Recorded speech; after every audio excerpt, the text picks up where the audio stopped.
Is your iPhone screen mirroring stubbornly refusing to cooperate? Let's get that fixed in a flash. First, swipe down from the top right corner of your iPhone to open the control center. And double-check that screen mirroring is actually enabled. If it's already on, tap it to disconnect. Wait a few seconds, then tap it again to reconnect. Next, ensure both your iPhone and your receiving device, like your smart TV or Apple TV, are connected to the same Wi-Fi network. A stable and strong connection is key. If you're on a weak connection, try moving closer to your router or restarting your router.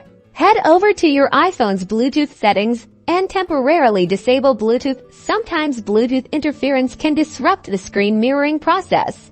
Make sure your iPhone is running the latest version of iOS. Go to Settings, then General, then Software Update. If there's an update available, download and install it. Outdated software can cause compatibility issues. On your smart TV or receiving device, navigate to its settings and look for AirPlay or screen mirroring settings. Ensure that AirPlay is turned on and that no restrictions are enabled that might be blocking your iPhone. Finally, try restarting both your iPhone and your receiving device. A simple restart can often resolve temporary glitches. Press and hold the power button and either volume button until the power off slider appears. Drag the slider.